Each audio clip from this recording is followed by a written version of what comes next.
All right, I'm in the shop with my Plymouth Gran Fury. I'm going to be replacing the rear brake cylinders on my drums. Driver's side cylinder looked a little bit weepy, so I'm changing the rear cylinders, and I'm going to be replacing the flexible line that goes to the junction that runs the lines to each cylinder. I've got all new springs and hardware to install on that, so I'm going to make everything nice and new. I'm not changing the brake pads themselves, the shoes, because they still have a lot of life left on them, so I'm going to leave those. So I've got my spring kit. This was a Red Estes, and then this is the wheel cylinder. I got these bolts off of Rock Auto. There's the part number for that. There's plenty of shoe life left. These wheel cylinders are pretty rusty, corroded, so they look, to me, original to the car. So I'm gonna go ahead and replace them. So what I'd like to do is record or take pictures of the way it's put together right now. That way, if I have any question, I'll know how it goes back together by referencing this video or the pictures that I take. And I haven't put the wheel on the other side just yet, so if I run into any problem, I can also reference the other wheel. Start by removing these top springs. I bought a drum brake toolkit from Harbor Freight. It's the Pittsburgh tools.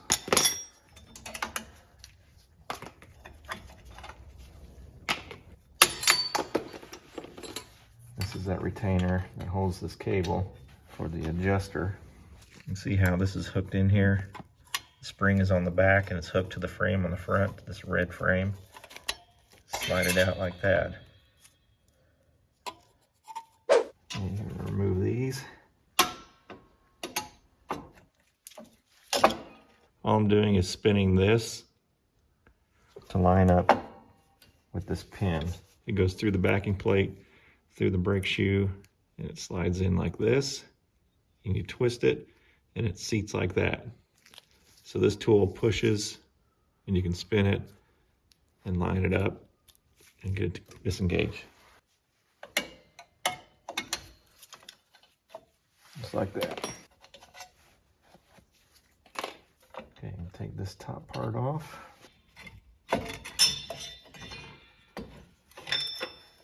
Take that all off as one unit. I'll replace that spring. This is the emergency brake. And this is that top. I'm not sure what they call this, spacer, I don't know.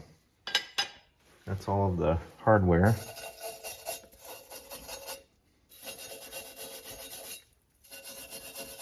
These are all the contact points of the brakes on the backing plate. I'll throw a little grease on there.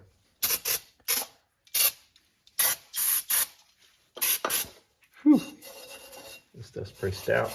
That'll clear sinuses. So the cylinder, there are two bolts. It goes through the backing plate and it secures with these two, I believe these are 10mm bolts. Obviously this is the brake bleeder and this is where the brake line, the hard line, comes in. So I'll have to remove these pins and place them in here. I'll take these boots off. I'll run a little brake grease down in here to lubricate that up. So I'm going to be removing the brake line and these two bolts off of this cylinder. So here's the two 10mm bolts, the brake line on the back of the backing plate. I've got a catch can here to catch any brake fluid that might come out.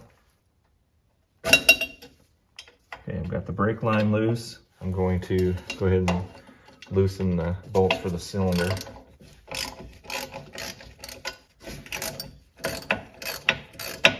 The quicker I can remove the brake line and put in the new one, the better, because I don't want to lose a bunch of brake fluid if it happens to really leak. Here's one. Okay, there's the other one. Our neighbors have pigs and they make the most awful sounds. Sound like they're dying, but they're just playing around having a good time.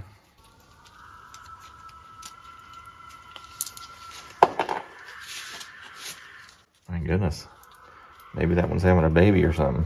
Atrocious sounds. I'm gonna go ahead and slide that brake line in and start threading it.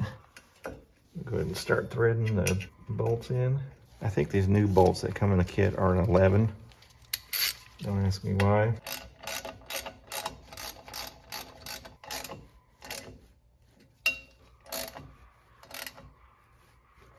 Now I'm threading the brake line in. Go ahead and tighten that down. Okay, I'm gonna go ahead and put this spring, the new spring in. It goes in this hole right here, like that, and then it goes in this top hole over here. Okay, goes in like that. Okay, I'm gonna need these push pins out of the old cylinder. A little brake fluid came out on that, so that's not good. The cylinder seems to be weeping as well. Didn't wipe those down. I'm gonna take these boots off of this, throw a little grease in there, and then we'll just run this boot back onto the end of the cylinder.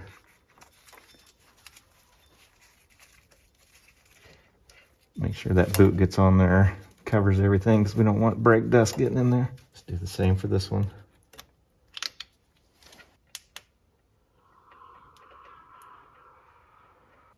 Okay.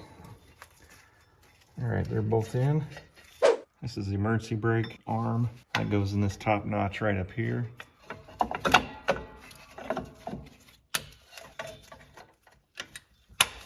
Okay, that clicked in.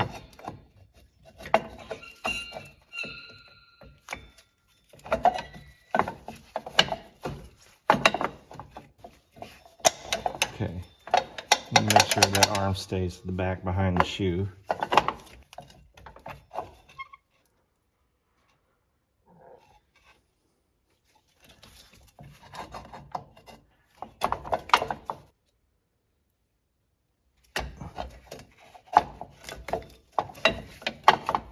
Okay, you can see I've got my cylinder pins in the groove. Got my emergency brake bracket is in there, and it is behind the shoe. It's got to stay behind it. The shoe up here goes on that peg. This fork goes in a groove over here. It looks just like this, but it's on this side. This fork goes on the emergency brake arm. Yeah, setting this down in there.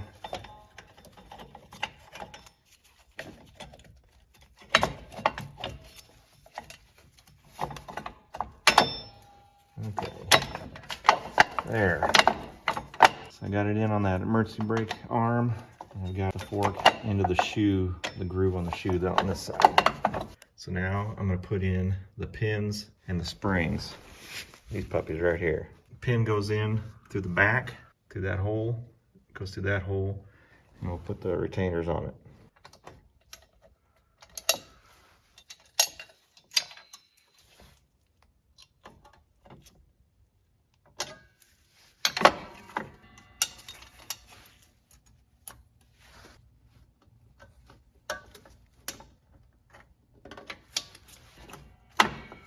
Okay, now we're about 80% done. I'm gonna put this puppy back on. I'm gonna go ahead and put this spring in. It sits like that. There's a hole right here and a hole right there. That's where that spring will reside. And I'm gonna put this in. Again, I'm gonna run this hook right here through this opening right there. And then that arch, that cable goes in that arch right there. Now we're ready to start putting in big springs. Okay, I'm gonna take my screwdriver, put it in this top loop, hit this post with the top of my screwdriver.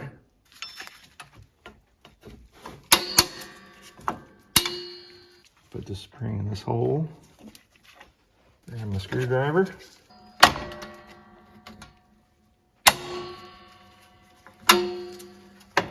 Okay. All right, I think that's got it. I will throw the drum on. Make sure there's a little bit of resistance. Feels pretty good. If I needed to loosen or tighten it, I would just hit that dial right there. I would spin that dial one way or the other. It spun pretty good with just a little bit of drag resistance from the shoe. That's what we're looking for.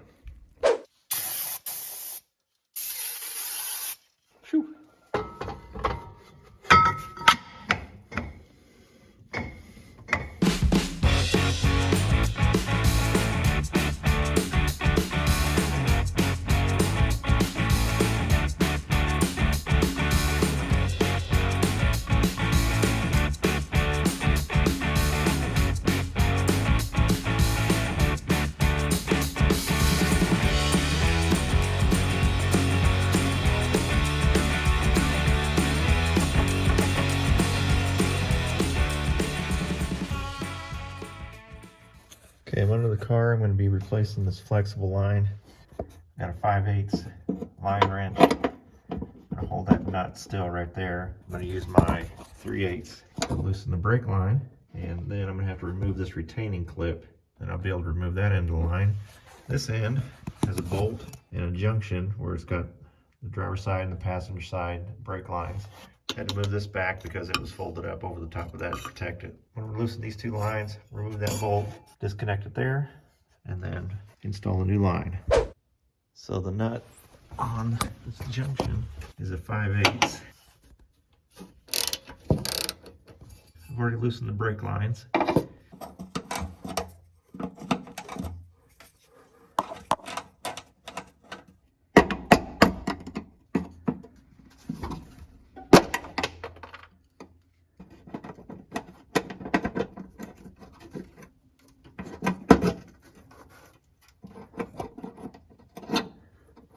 There's one of those clips too. That thing was double bracketed. I'm going to go ahead and put that on there to keep it from leaking. Working with brake lines and having leaking brake fluid can really frustrate things, let me tell you. Okay, I got that tightened down and got the clips back in. This hose has a pattern to it. You can see on this right hand side it's rounded, it's not hex shaped. So it's kind of keyed. It can only fit into this bracket one way. Couldn't figure out why it wouldn't fit in there, and that's the reason why.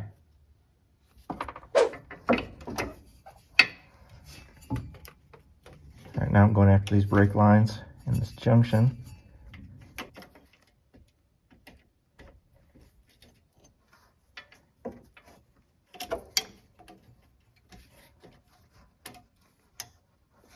Kind of surprised at the lack of fluid that's flowing out of this thing.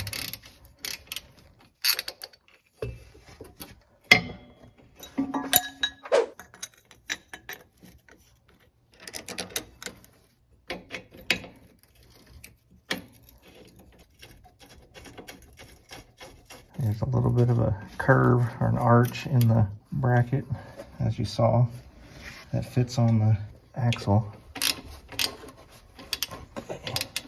Okay, got that tightened down.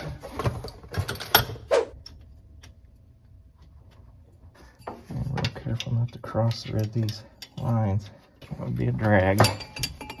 So finally got that puppy tightened down, got the lines in and tight, got that end connected. So we're ready to bleed the brakes. Okay, we're out here in the shop. My son's in the driver's seat. We're gonna be bleeding brakes. I've got my jerry rig brake bleeding container. I've got this vinyl flex hose connected to the bleeder. I'm just gonna crack that open and have him start pumping the brakes. And we should see fluid start coming out, all the air bubbles. And when it starts flowing the steady stream, we will close the bleeder and we'll work on the other wheel. So let's get started.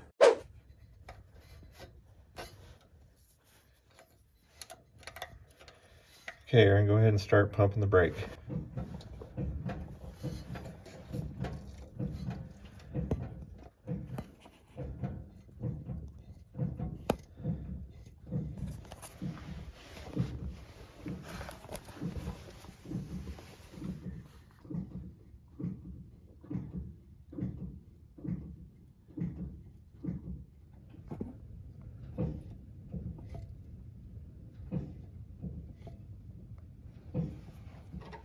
Okay, go ahead and start pumping.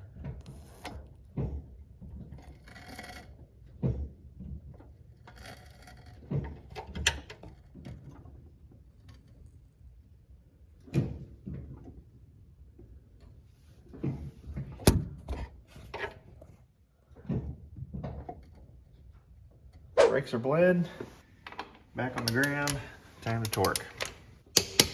I got these at 89 foot-pounds. I think that's right.